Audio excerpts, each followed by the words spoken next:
A lot of our teachers used to speak in Swahili. Even though I went to an English primary, secondary school, a lot of that would still revolve around Swahili, because if you think about India, or if you, the culture there is less competition, more of togetherness, and doing things together and studying together and asking each other questions, revising together, always helping each other.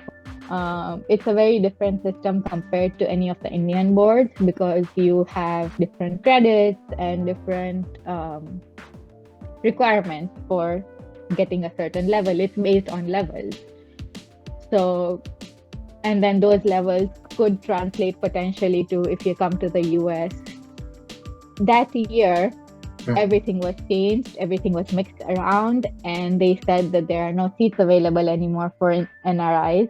Everyone has to go through the same exam and pass that exam. And the exam was not the board that I studied. It has higher level studies and standard level studies. Okay. So when you get in, you have 6 classes. You have to pick 3 in a standard level and 3 in a higher level. Another funny story. Sorry, I'm going on tangents a lot. I met him yesterday. So we had an accepted students day, since I work at MCP now. Yeah. We had an accepted students day yesterday, and his name was Greg Friedman. Oh yeah, I also met Greg. Wow. Yes. So he was there, and I went and I said hi to him, and he was like, "Oh my God, you're a faculty now." I got involved in more organizations. One of them was APHA. I started from the lowest level that you could be at, which was a class rep, which isn't really a position on the board. So one such professor was the one who helped me through this, because I was speaking to them and I didn't get into a residency. So I was trying to find what other opportunities are available. And he needed help at MCP because he runs the pharmacy practice lab and the pharmacy practice course itself. So he needed help. We have preceptors in the pharmacy practice labs that help the students through labs, and who help be the patient or be the provider to interact with them and teach them things, because it's mimicking the real practice setting. So he was like, I have a position open and I need help in running as a preceptor. Would you like to do that? Hello and welcome everyone to the House of Royce. Today we have with us Shreya Asher. So Shreya and I went to pharmacy school together in Boston. She's originally from Tanzania, and right now she is working as an instructor in pharmacy practice lab at Mass College of Pharmacy. Shreya is here to share with us her unique journey, starting from Tanzania to then doing her part of her high school in India, and then coming to the States, graduating as a pharmacist, and now working in academia. So we have a lot to uncover here. Thank you so much, Shreya, for joining us today. And I'll pass it on to you to add more to the introduction that I've already given.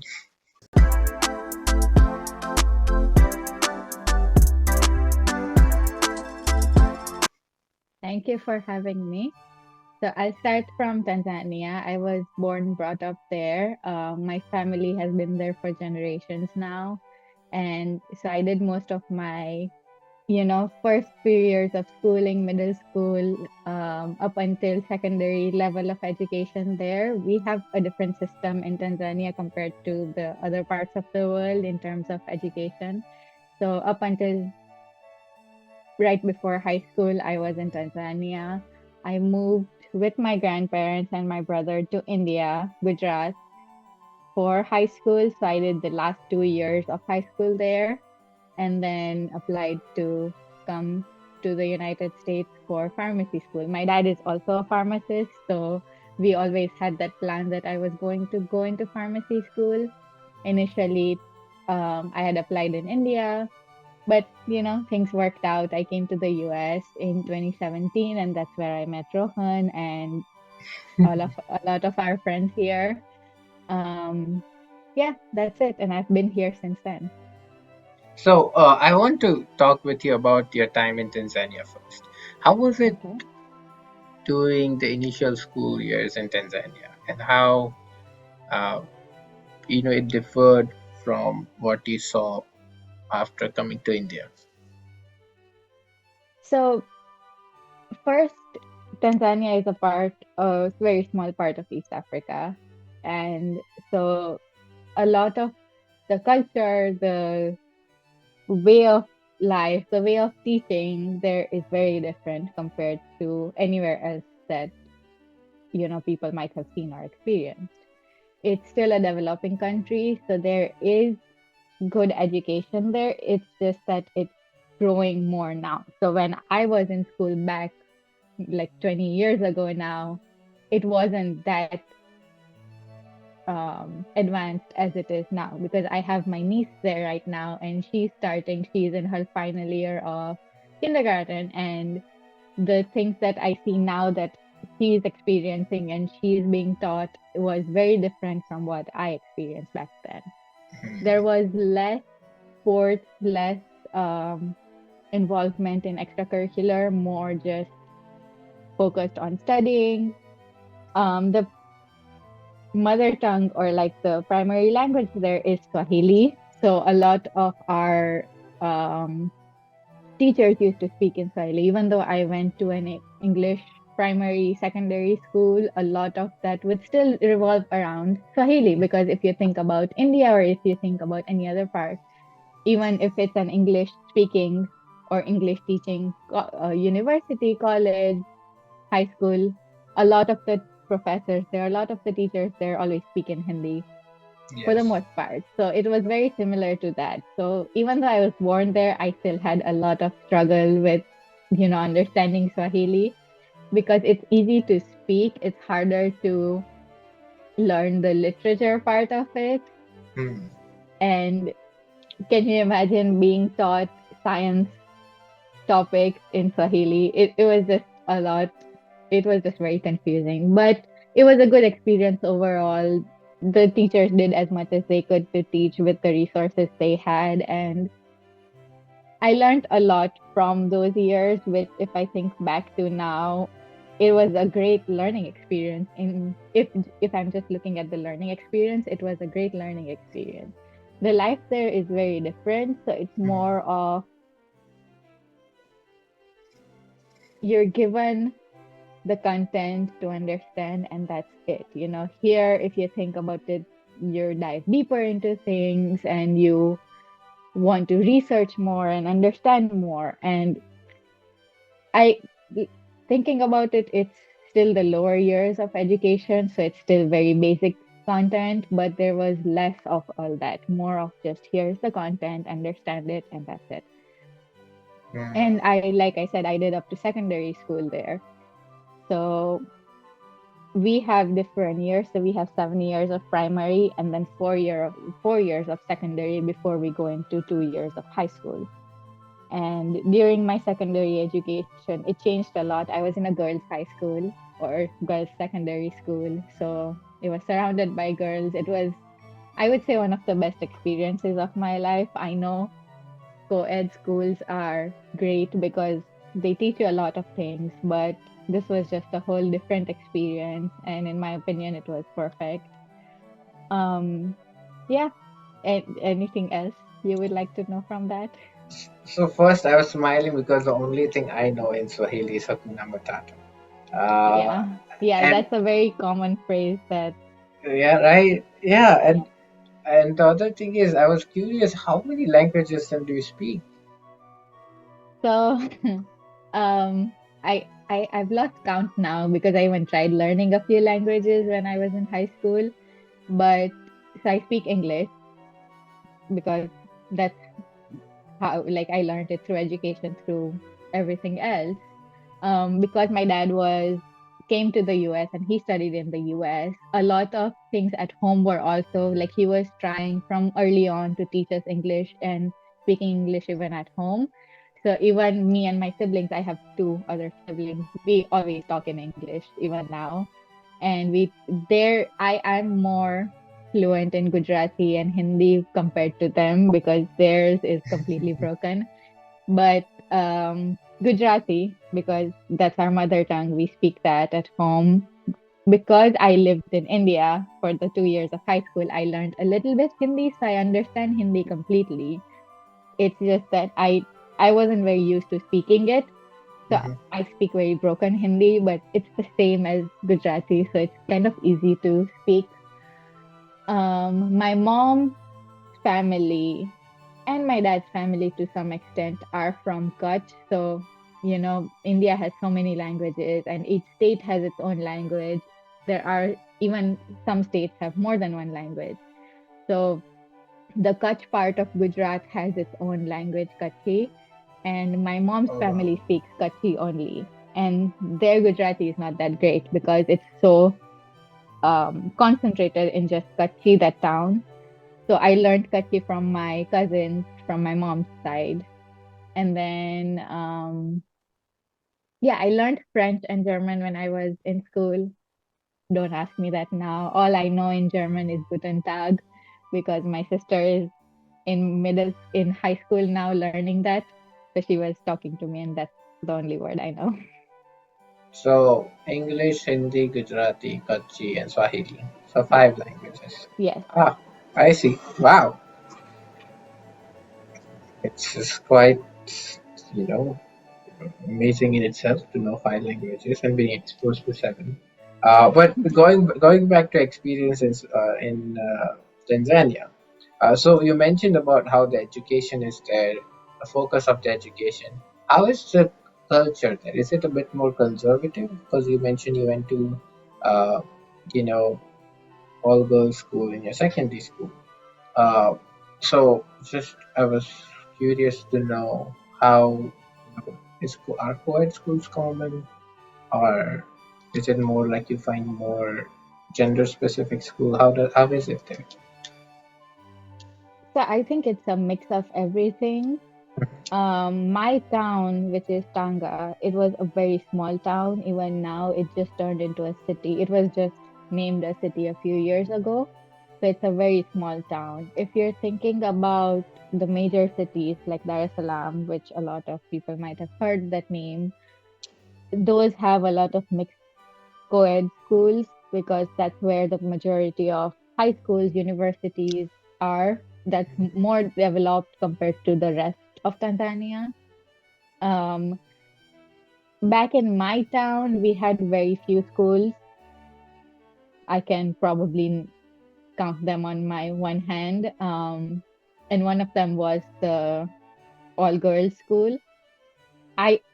I I wouldn't say that there's a certain culture towards having co-ed schools or all girls or all boys school there. It's all very mixed.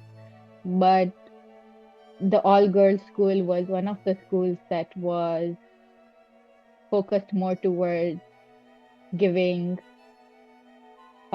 proper education and all the requirements that you basically need from a secondary school if you're thinking about it. It was more advanced compared to the other options we had and just run better in terms of administration. The president of the school was also a woman, so it was run better and provided better experiences. So that's just why we picked that school. But overall, like I said, in my town um we had a less number of schools compared to other places, so we didn't have as many options going into I see. secondary So school. so up and coming city, still developing. Makes Yes. sense. And how how was the change from studying in Tanzania or your primary school, secondary school, and then coming to India to do your high school? I would say it was a big culture shock, just like coming to the US was for any of you. It was a very big culture shock just because um, India is more competitive in its education, and it has been for years. And everyone knows that the amazing scientists and amazing, like India has produced so many of that all the schools there. all colleges, all high schools there are very competitive. It wasn't the same in Tanzania. There were, Mm. I would say there were a lot of smart kids there, but it wasn't very competitive. In my school, particularly, we had, I would say, 4 or 5 Indian girls there in my class, or like so we had 3 divisions or 2 divisions of the same class. One was more business studies, Mhm. um, and the other one was more science. So I was in the science part, and I had 3 friends who were Indians, who like including me in there. Mhm. And the culture there is less competition, more of togetherness, and doing things together and studying together and asking each other questions, revising together, always helping each other forward.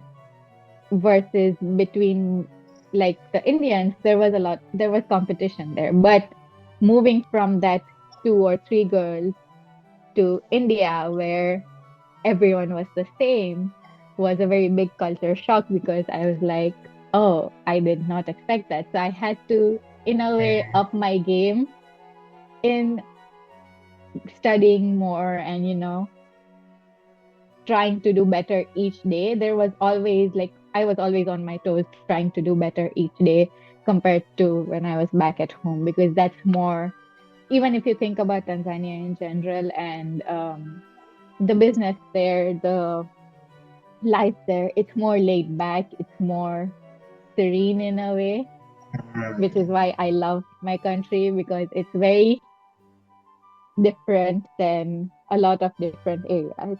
More of it because it's still developing, so it hasn't experienced the commercialized part of a lot of things. Industrialization Or more. yes, Yeah. the industrialization, that's the right word for that. Yes. And Yes. it's getting there, but it's still in the starting phases or like in the middle phases, so it's not as crazy as anyone would expect it to be. Correct. That's an interesting perspective, and I think it makes sense, right? Because growing up, being born and brought up in India, you don't see the other side of it unless you hear it from someone. Yes, we know subconsciously that yes, it's competitive, but for someone like you who have been born and raised in a different culture, you can see the differences in a much clearer way than how we perceive it. Uh, that's very interesting. So you came to India, started your high school, was going through the change in dynamics. I wouldn't say a lot in environment, almost the same. Uh, but the schooling system is different. The way people think is different. So then, how were those years that you spent in India, uh, and how did it shape you to then come to the US? If you can tell more about the education in India, um, and how did the pathway to come to the US for pharmacy sort of started, or maybe it started when you're back in Tanzania. So yes. Yeah, so no, it did not start when I was back in Tanzania, because it, when I moved from Tanzania to India, my most of my family is in Tanzania. We have an extended family, so we have 12 to, any point in time, 12 to 15 people in the house. Mhm. And it was just me, my grandparents, and my brother moving to India.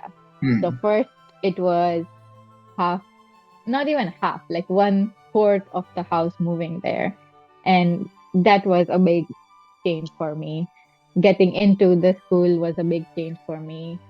Um, it wasn't initially the plan to come to the US. I always wanted to, because my dad studied from here. So I wanted to follow his footsteps and study from here as well. My mom wanted me to come here, but my dad did not, because he was Mhm. like, you're too young. So he came at the age of 17 to the United States, Okay. right after finishing secondary school in Tanzania, I believe. Mhm. So he was very young, and back in the day, you couldn't communicate like how we do now with all this social media and with so many resources to communicate. So when he came here, he would be like, you had to use the payphones or go to someone who had a phone so that you could call internationally Yes. for that. So he would like try once a month and Oh my all. So God. the first few years that he was here, he struggled a lot. We have some relatives in Canada, so that's where he started initially. The first year of college, first 2 years of college, I think, and then he moved to Albany College of Pharmacy in New York. So there was some help there, but still, it's very different to be away from family. True. And he struggled a lot with that. So he initially Mm. didn't want me coming here because he was like, "You're young, you're He going to didn't go want you to through struggle. struggles. Yes. So spend some years here studying as much as you can. And then if you want to go for a master's or something, you could go to India when you're old enough and able to take care of yourself." And I was very determined to come to the US. So after going to India, we enrolled in an international program. So the school I went to had different boards, and one of them was the International Bachelorette IB board. So I we enrolled in that.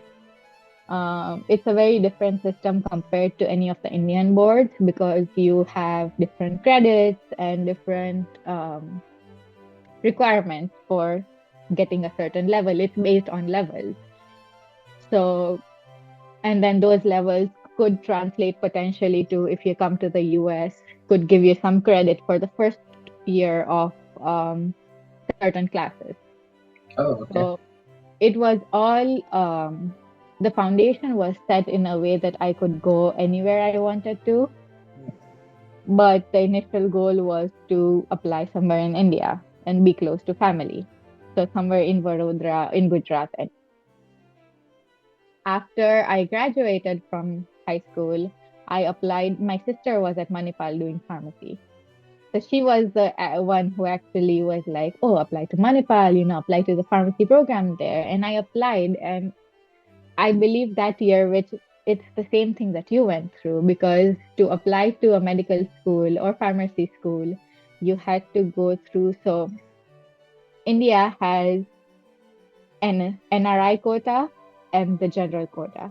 NRIs get their seats based on the credit they earn in high school through the grades they earn in high school. So because I was an NRI, because I'm born in Tanzania, and I did the international bachelorette program, um, that was supposed to be my credit for entering university in India. And there are certain seats for that. Hmm. That year, Hmm. everything was changed, everything was mixed around, and they said that there are no seats available anymore for NRIs. Everyone has to go through the same exam and pass Hmm. that exam. And the exam was not the board that I studied. I see. So it Yes. was based on maybe a state board or a central It was board. based on the central board. Hmm. Yes. I see. Or the state board. I can't remember right now, but it was based on because our education, the international bachelor program is run through Switzerland, and they have a very different system of education compared to India. So when they said that, I was like, okay, I have to study for this. I spent a few months studying for it after graduation and applied there, and obviously I passed, but not enough to get a seat at Manipal, Yes. which I was upset about, but I was like, you know what, this is not my fault. I tried my best. And after that, and this was August now, and universities here start in September. So there was no way that I could, after not getting the seat at Hmm. Manipal, there was no way that I could come here in September without going through the whole application process. So we tried to convince my dad a lot to send me to the US. to be able to apply for the spring semester and start in the US. He finally agreed, so I put in my application and I started in the spring of 2017. Oh my God. It was a big roller So, coaster. I mean, the first thing is, and this is one of the many reasons I wanted to have you on this podcast. I mean, I understand this, but I think for our listeners here, I want you to tell us more about the IB board, especially I feel for students, prospective, uh, you know, young professionals who are thinking of coming here from India. How does the IB board work?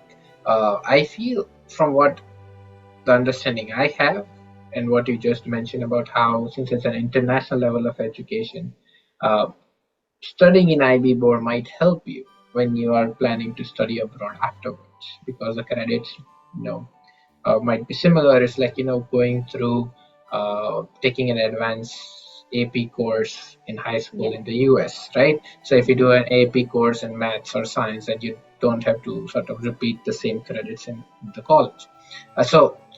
Can you tell more about the IB board, its structure, the different levels? You said it's a level based. If you can tell us more about those levels.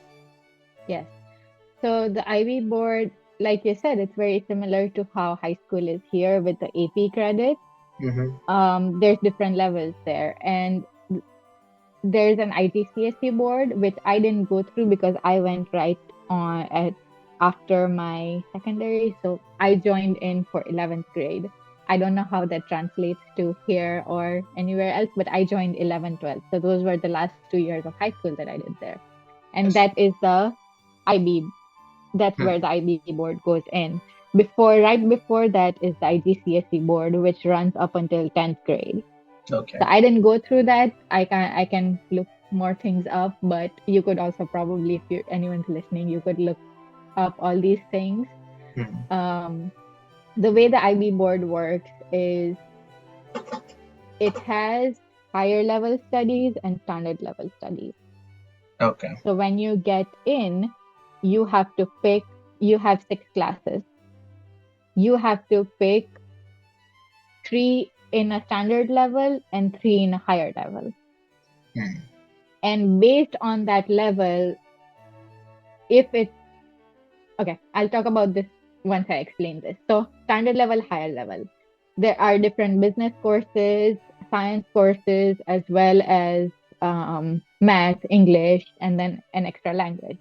So, we do have to take an extra language, any whichever we pick. Okay. We do have to take a math course. We do have to take an English literature course. Okay. The other three, out of the other three, you're allowed to take two. If you're going towards the science pathway, you are allowed to take 2 science classes Hmm. and 1 business class, Okay. just to get one different set of experience. Versus if you're taking a business pathway, you're taking the 2 business classes, which was um, econ and business studies, I think, Hmm. and you have to take 1 science course. I see. Now, when I came in, I wanted to go either in the medical field or pharmacy, which is also adjacent to the medical field. And Correct. for that, I needed all 3 sciences. Correct. So there were a few of us, I think there were 3, 4, I would say, girls who went through that pathway and took 3 science courses. Oh, so no two science and one business. Yes, yes. All So they made an exception for us because initially, when the other girls were already in the science yes, route. the other girls were already in the high school.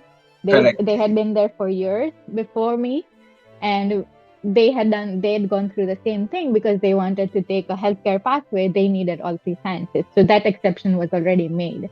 And when I got in and I said that I want to take this pathway, they allowed for that to happen with me as well. So I took 3 science courses and English, math, and an extra language. Now, I see. depending on if you take a higher level course or a standard level course, that's Okay. where the credit change comes, or like the credit advancement comes, where, for example, for math and English, when you start off here in any of the universities here, those are the first 2 things that you have in your Correct. um as your in your program. And those two are the ones that are easily translated. in terms of credits, so if you have a higher level of a math or English, Hmm, I see. and the scoring is based on levels as well. There's 1 to 7, meaning the highest score and 1 meaning the lowest score. So if you get a 7 in both those, you can translate those credits and skip that class. So you get credit for that. It replaces that, Hmm. and you can skip that class and just take the others that are a requirement for your course. So that's how the transfer of things works. But I believe, if I'm not wrong, I may be wrong in this. It's been years now since I got into school with my IB credit, but um, you have to be at a higher level in that class, and you have to get a 6 or a 7. To I transfer. believe it was a 7 to transfer, yes, because that means that you earned the highest score in the, Correct. That because subject. higher level is way more difficult than a standard level course. So that's how it works. So the high HL or the higher level is sort of similar to an AP course in the US. And Yes, then if you have a certain grade, for example, yes. in that higher level, then you can translate Then those you can translate the credits credits. wherever Yes, you go abroad. This, yes, wow, okay, because I know, so I did state board, right? And we don't have anything close to this. So this is nice. If yeah, I feel you already have that perspective of going abroad, it sort of prepares you accordingly. And the fact yes. that it's also that you interesting to see that you have two streams. Is it sort of mimicking the two stream structure that India has? You know, either you become go into the science stream or you go into the commerce stream. So is it what the IB also follows, like either you go science route or you go into the business route? Yes, yes, exactly like that. And although they do, like I said, they do make you take an extra class that is not science Hmm. or that, unless we make an exception for you, I see. where which is only in the healthcare field, because for some reason in the healthcare field you need physics as well. So Yes. when I got in, I had chemistry and biology HL higher Mm. level, and I had to take a third one that would have been in the business side of things. But because for a healthcare university, you have to have physics Physics, yes. in the background. So I took physics as the standard level, because you just need to have physics. You don't need to have physics at a higher level. Correct. I think that that is sort of following the structure that the central level, central board has and the state board have of having the Yes, PCB, physics, chemistry, bio. yes, Okay. I think that is very helpful. And now, so you did 6 courses during your 2 years in IB board, and it yes. came time for you after all the roller coaster to now decide. Your dad agreed to now send you to the US. How did you end up picking MCP?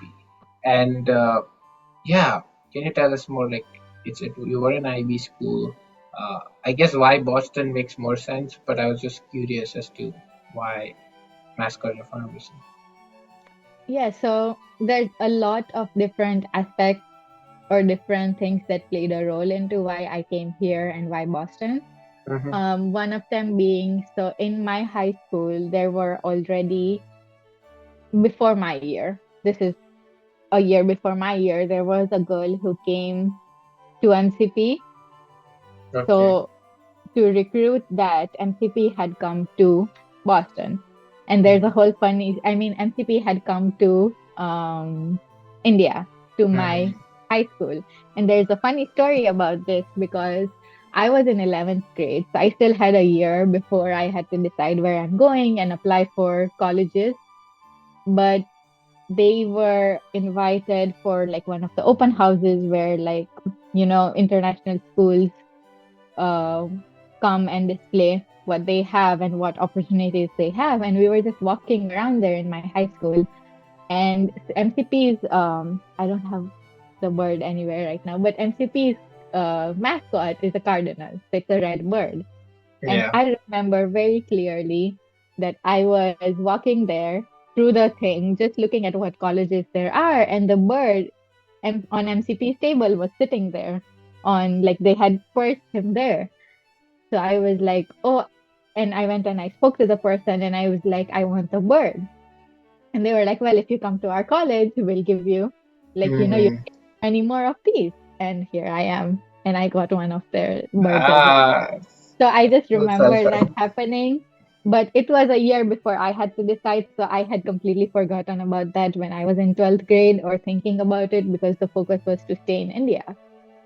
And then when it came to that, MCP and the high school there already had a relationship because every semester the person from here would go there and For um, recruitment, sort of. yes, for recruitment. And they had a whole presentation about the university here and talk to students, and there was a lot of involvement through that. Mm. Another funny story. Sorry, I'm going on tangents a lot. I met him yesterday. So we had an accepted students day since I work at MCP now. We Yeah. had an accepted students day yesterday, and his name was Greg Friedman. Oh, yeah, I also met Greg. Wow. Yes. Yes, So yes, he was yes. there, and I went and I said hi to him, and he was like, "Oh my God, you're a faculty now?"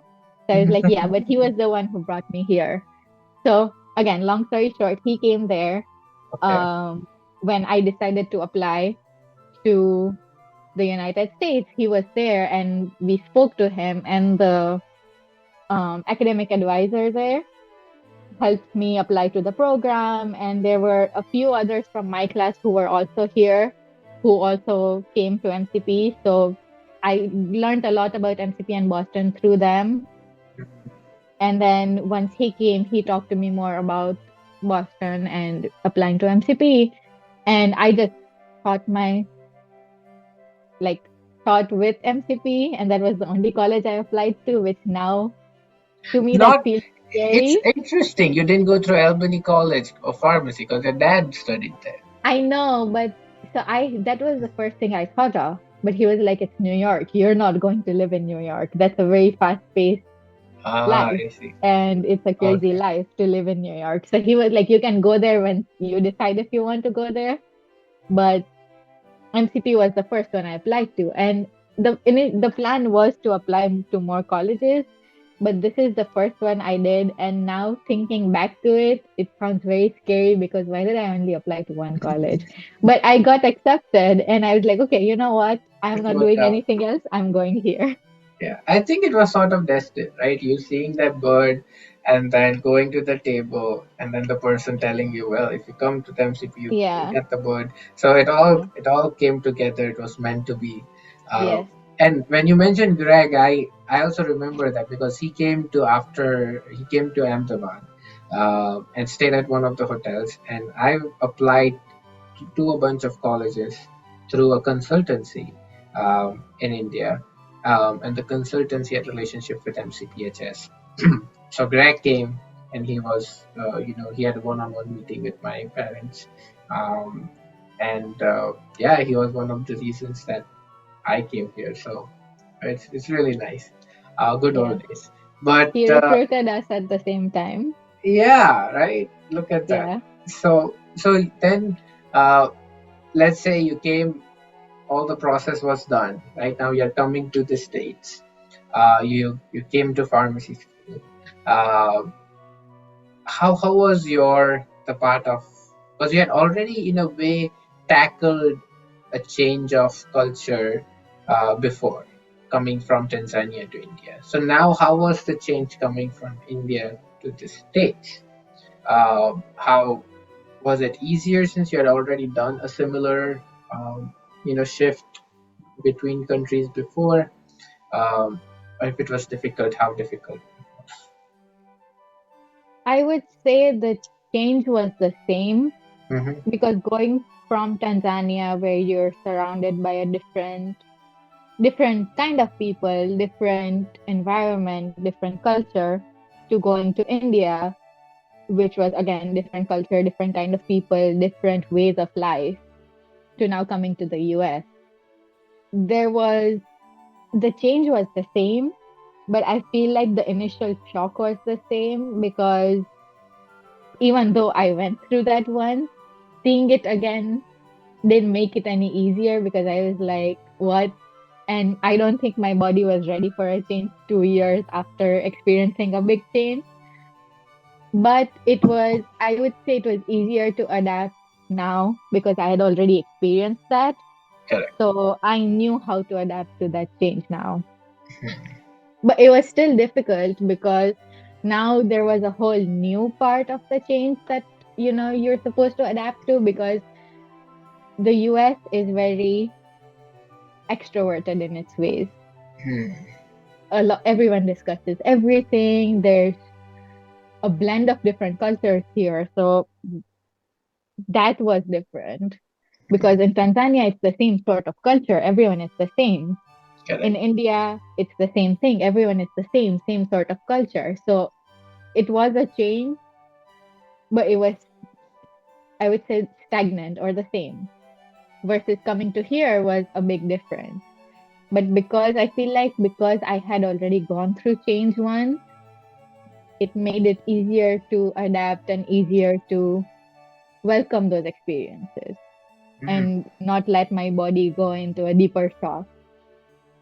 Correct. And I feel you mentioned a great point. You know, the sort of a melting pot of cultures that you see in the US, especially when you came to Boston. Such so many big universities, hospitals, industry in Boston. So you see people from you know Yeah. all across the world here, and then also the environment in itself, could be a major change, Yes. coming from more of a tropical, humid, hot environment to now coming to a sudden freezing Boston cold. Yes. Uh, Yes. so, uh, I The reason I'm laughing is because Tanzania is right below the equator.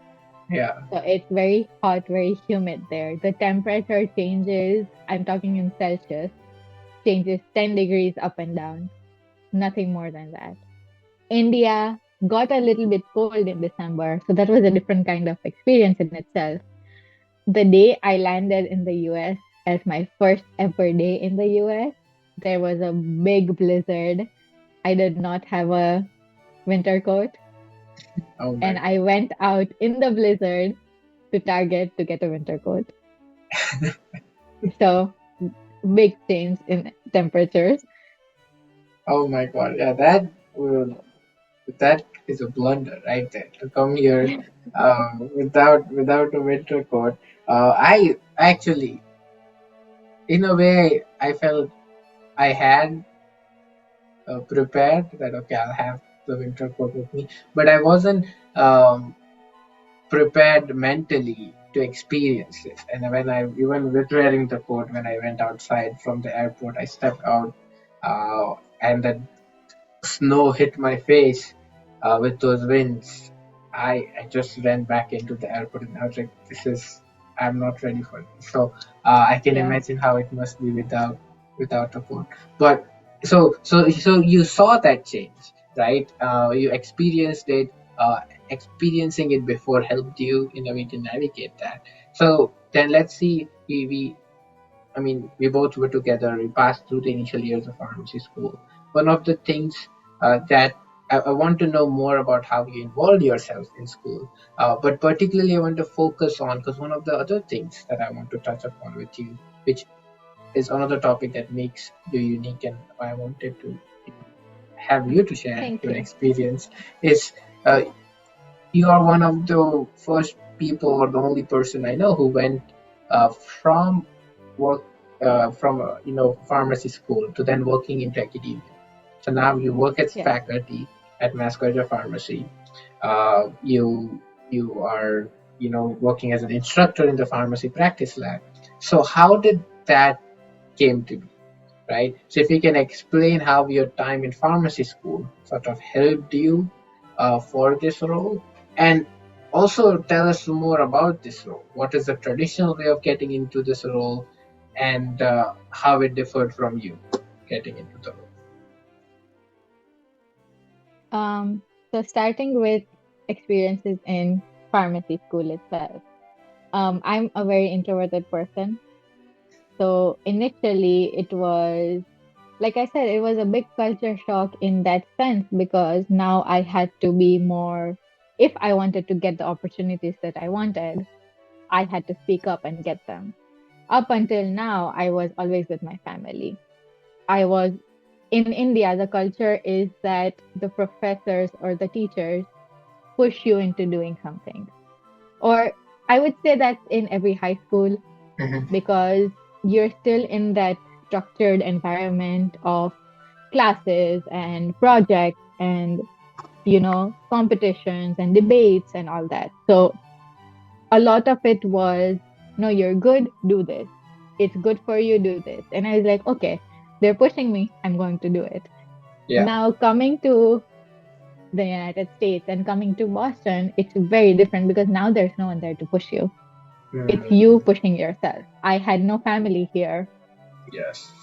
So it was, I would talk to them and I would tell them everything going on, and they would tell me, no, do it if you want to do it. But they were also trying to take a step back and let me decide things for myself because I was so far and they don't know the experiences that I'm going through right now. So they gave me that freedom to pick and decide what I want to do. So initially, it was very hard to get myself into the system and to get myself the experiences that I wanted. I would say I didn't even know what experiences I wanted.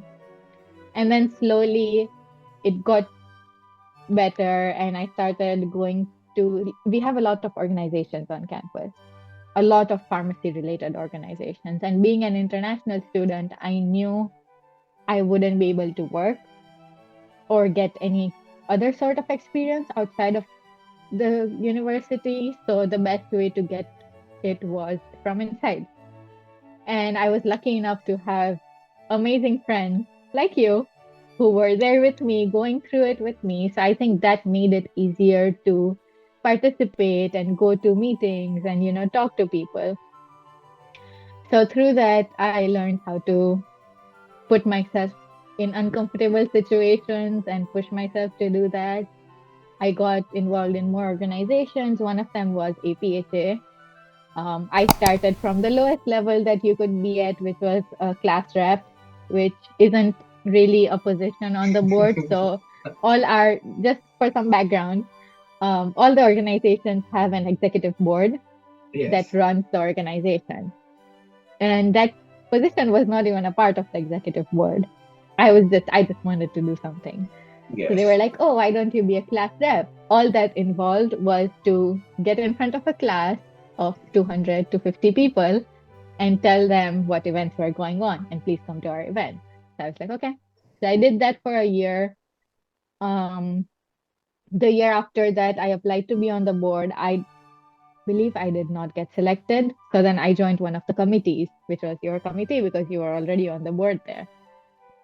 Um, the year after that, I applied again and I got selected as the international vice president. And so APHA, ASP, the student component. So APHA is American Pharmacists Association, ASP is Academy of Student Pharmacists. So we were all student pharmacists. So we were in that academy. And they had a tie up with FIP, which is, it's not an English term, but it's pharmacy, it's like a worldwide pharmacy organization. It's run through Europe. And they have their own student organization, just like APHA-ASP, which is IPSF, International Pharmaceutical Students Federation, which is the international board.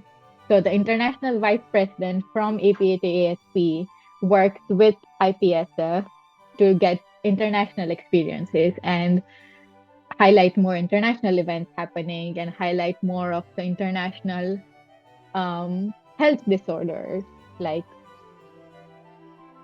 we had counterfeit drugs because you don't see a lot of that in the US, but you do see a lot of that in developing countries, which was something that Tanzania also experienced. I got to talk about that. So I was very interested in learning more. So I felt like that was the perfect position to apply to.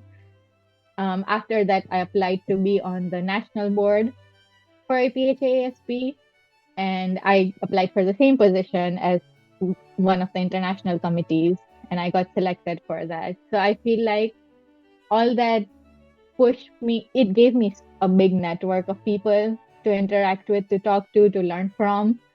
It gave me people to contact if I needed anything, made so many friends, but more than that, it gave me a platform to become the extrovert that I wanted to be, or, get the experience that I wanted to get and put myself out there, speak publicly in front of people, because we did a lot of events as the national board, as a position in the national um, committee.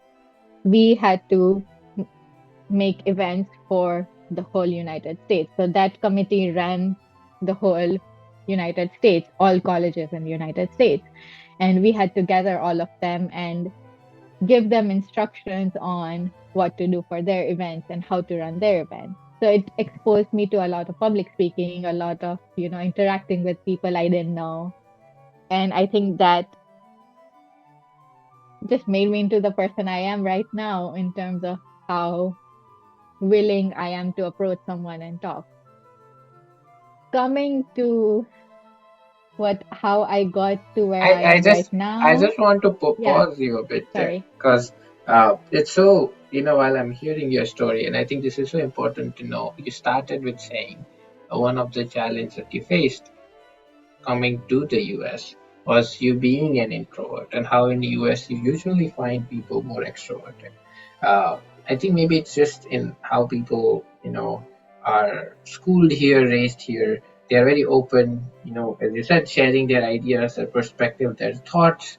Uh, you find people a bit more social, and you definitely see that impact of being more social translate into personal or professional success, right? Not, it doesn't mean that introverted people are not, but there are Yes, certain aspects of, you know as you might say, public speaking, being comfortable approaching someone and talking, and the social networking, uh, that you have to sort of learn and do, uh, which are sort of features of being an extrovert in a way, to help you in your growth.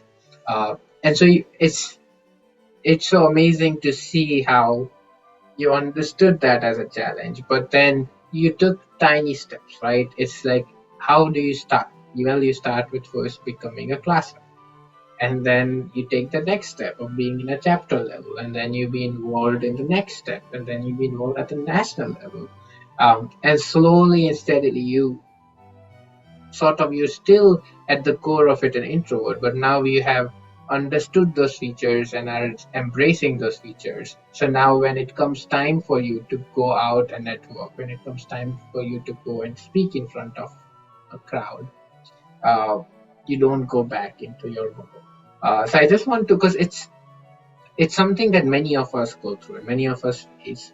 Uh, Even if you are an extrovert, you still might have that fear to go and speak in front of a big crowd, right? So how do you navigate it? It's taking those tiny steps, right? Taking the next step, or you don't have to go and speak in front of a crowd as the first thing that you might do.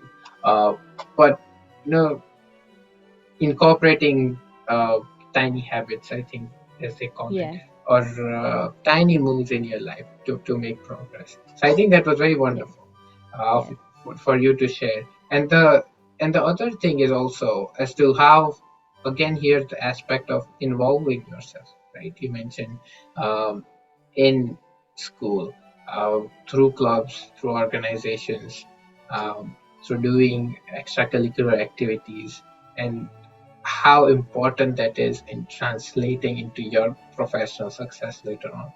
yes, And it's, thank you for sharing so much, I think, in length about APH, because this is just, imagine, just this is one of the organization, but how the opportunities that you can get even with just one organization, and we have many such pharmacy organizations, yes, on a multitude of levels, right? So it's how much effort that you want to put in is what you get out of it. But I don't want to deviate. So go ahead. I just wanted to make those points because I thought that those were really important points to highlight. yes, yes. And no, I completely agree, because if you ask me right now, I'll still say I'm an introvert in social gatherings and social situations.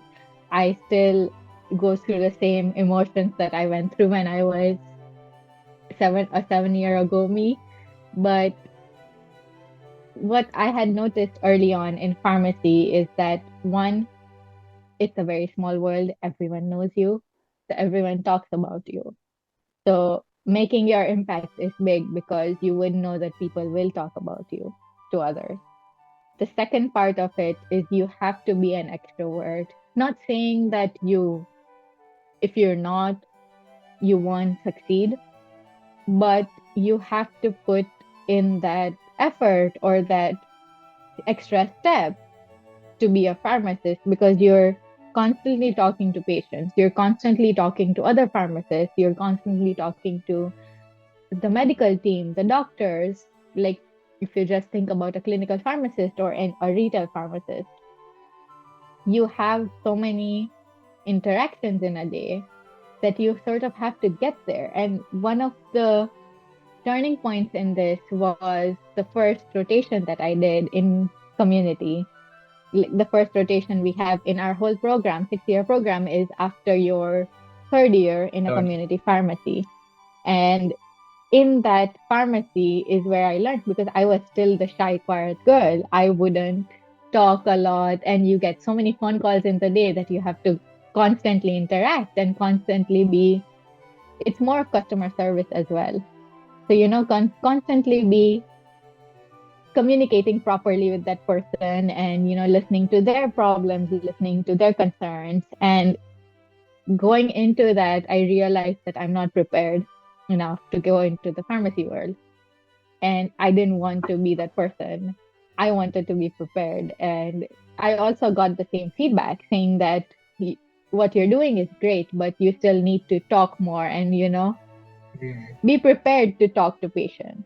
So I think that was a turning point because that's the part where I started applying to organizations and trying to be extroverted in the pharmacy world itself. So, like I said, I'm still an introvert in social situations and social gatherings, but I changed myself to become an extrovert in the pharmacy world itself, just so that I could get all the experiences I wanted. And like you said, APHA was just one organization that I talked about and how many opportunities it opens for you. There are so many such organizations that I was either a member of or on the executive board in MCP that gave me the same experiences.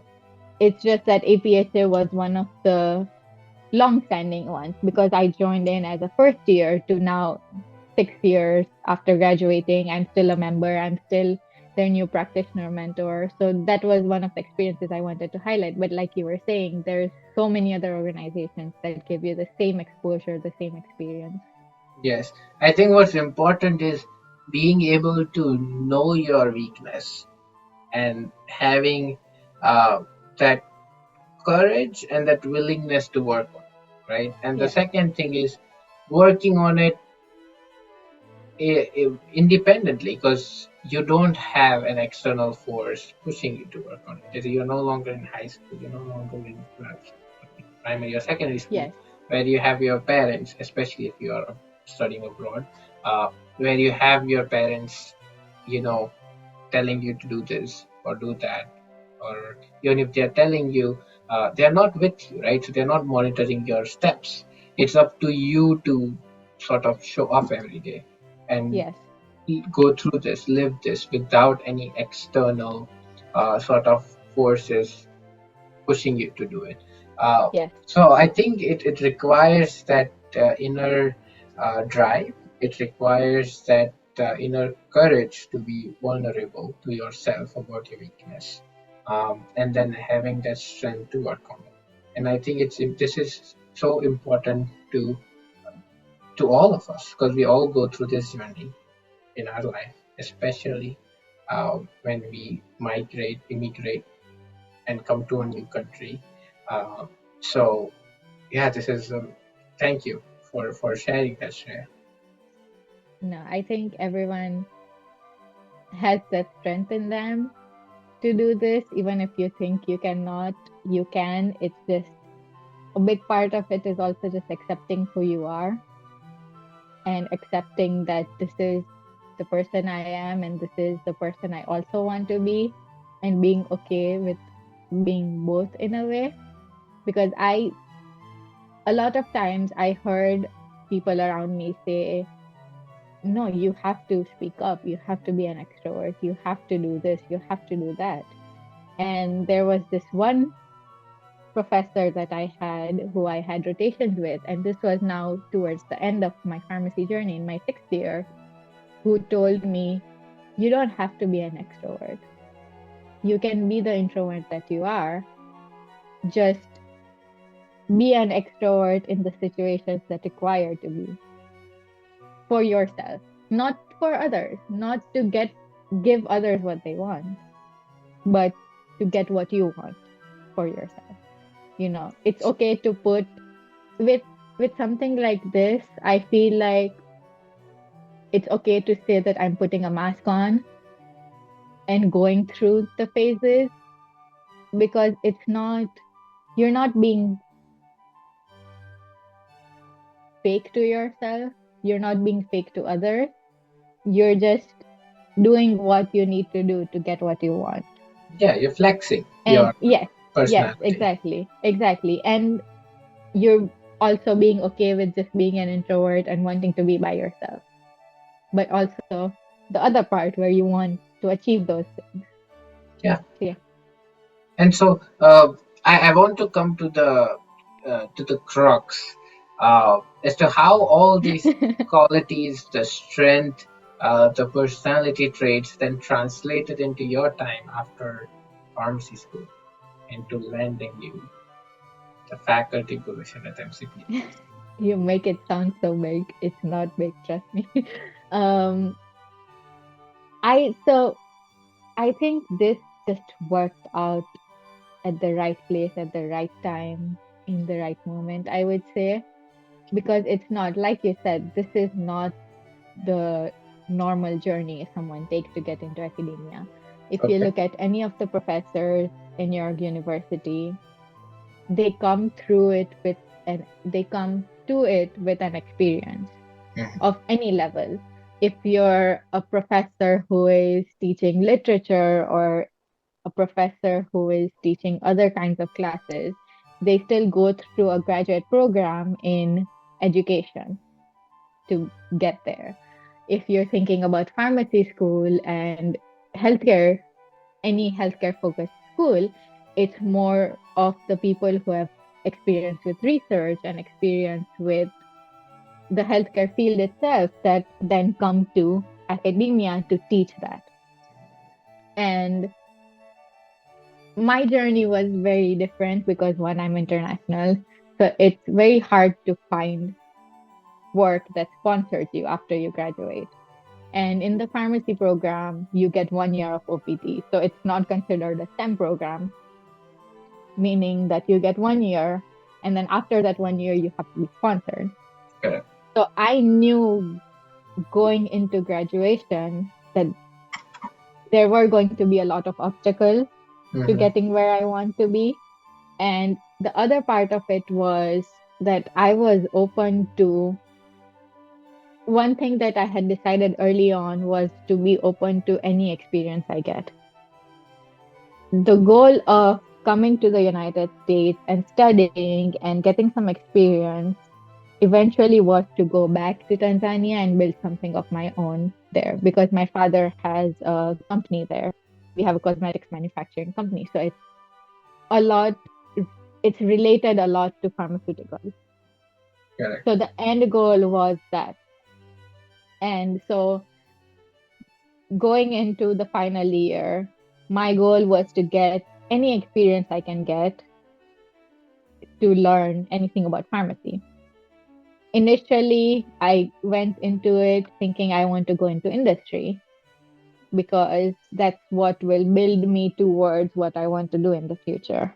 In 6th year, I started going on rotations and I saw the clinical side of it. And I was Mhm. like, no, I want patient care because it's such a different experience to be interacting with patients on a daily basis. And that is what initially brought me to healthcare. When I was in high school, thinking about it was patient care. So I was trying to get there. And it's difficult with being international and going through a residency program, because pharmacy also has a 2 year, 1 year, or 2 year residency program after graduation. Going through that phase, or even applying to a hospital at an entry level, it's difficult because of the rules here for international students and or anyone international and how you can hire them.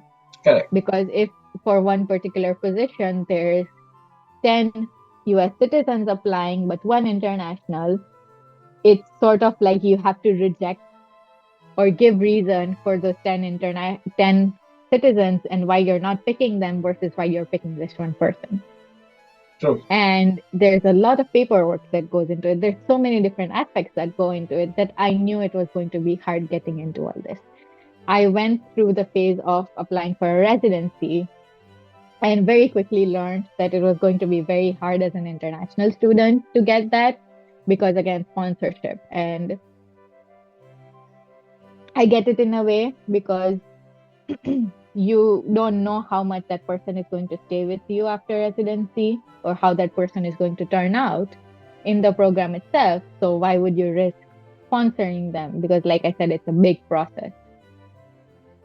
So that didn't work out. And because I was so involved in my pharmacy journey, that an MCP is a very small community. It's a very close-knit community. You know all your professors, you interact with them on a daily basis, they know you by name. So one such professor was the one who helped me through this because I was speaking to them and I didn't get into a residency. So I was trying to find what other opportunities are available. And he needed help at MCP because he runs the pharmacy practice lab and the pharmacy practice course itself. So he needed help. We have preceptors in the pharmacy practice labs that help the students through labs and who help be the patient or be the provider to interact with them and teach them things because it's mimicking the real practice setting.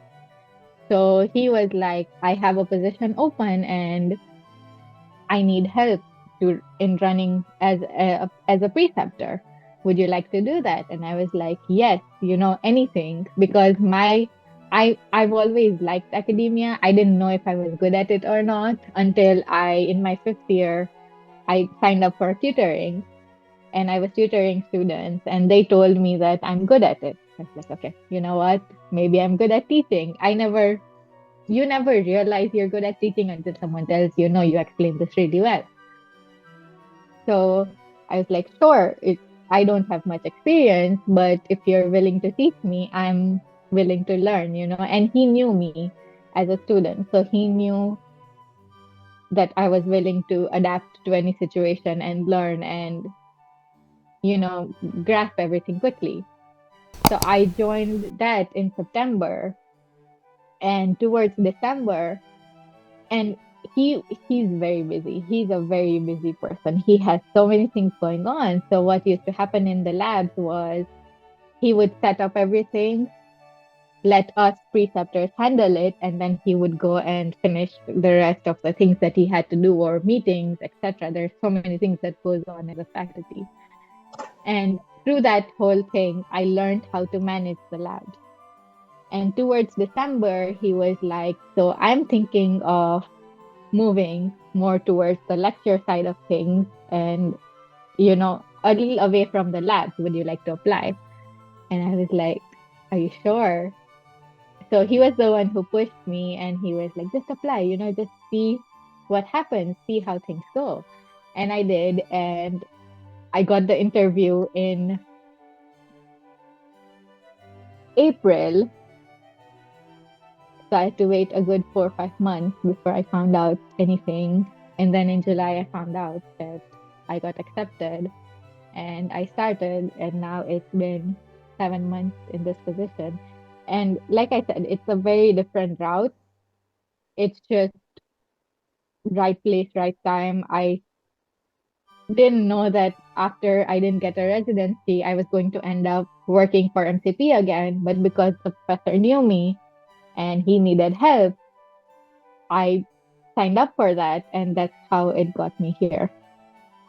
Yeah, I think there's one component missing there that I'll take the liberty to add. It's right place, right time, and the right person, And right? the right person, Yeah, so it definitely, was you definitely. that showed them that you Oh, bring you mean values, that? that you bring skills, that they trust you to do this, even though you don't come from a traditional route. So I know you're trying Yes, to, I feel, underplay this, but it's the right person who is the correct fit for the job, and how yes, you made it a fit, even though you knew that you are not coming with residency who others have, but you worked hard. You showed them that yes, I can do this.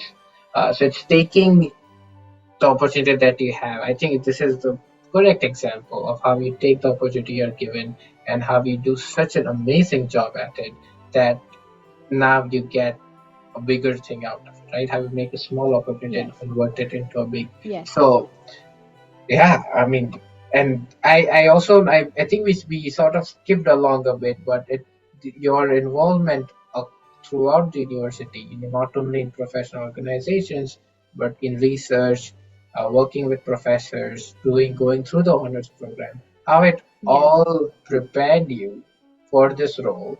And even though you had obstacles throughout the way that you shared, applying for residency that didn't work out, uh, but you got this role, and in the beginning it was just helping out as a preceptor. And I mean, that's how usually things will be, right? When you're especially an international student, you find a job which is not the job that you want. I think one of the advices I remember getting is your first job is not your dream job. So even if it's such a minor thing of just precepting, yes, you understood that, well, there is a need, he is busy, how can I show up yes, in a better way than what you know my roles and responsibilities are. You took those up, you ran the lab that he felt comfortable in, you that while he's focusing his responsibilities elsewhere, you could fill his shoes, big shoes, to yes. to run Very big. to run to Yes, run to run the lab, right? So I think this embodies the perfect example of what you call someone having a growth mindset, and I think that sums up the whole podcast and our conversation today. As over multiple periods in your life, uh, you faced change, you understood your weaknesses, you understood that you have to work on those weaknesses by yourself. There is no one outside pushing you to do them, and taking active steps to overcome them. And you face struggles and you face challenges, but how you make the most out of what you have. And I think this story relates, inspires, empowers anyone who comes and is, to the country or just people here. So, Shreya, thank you so much. I feel there's I feel inspired hearing. Also, I was like, I would say I was in the front seat with you, going through this experience and seeing you go through this experience. But yes. right now, just hearing you, I feel so happy and proud and inspired. So thank you for sharing this. Thank you for having me here. I think a big part of it was, like I said, the friends that I had along with me. One of that was you. And it just makes everything better because, like you said, you're trying to find a home away from home. No one else is here. No one else is pushing you. You're doing it by yourself. So knowing that there are people around you ready to support you if need be, and going through the same phase in life as you are makes it a lot easier to go through. Yes, thank you so much, Shreya. I think we leave the audience today with lessons on growth mindset and lessons on building a community around you, and again reiterating the lesson of the importance of having a network, uh, and how important it is not what you know, but who you know. So, with that, thank you everyone for listening to us. We look forward to seeing you in our next podcast. And thank you again, Shreya. See you next Thank time. you so much. Bye. See you. Bye.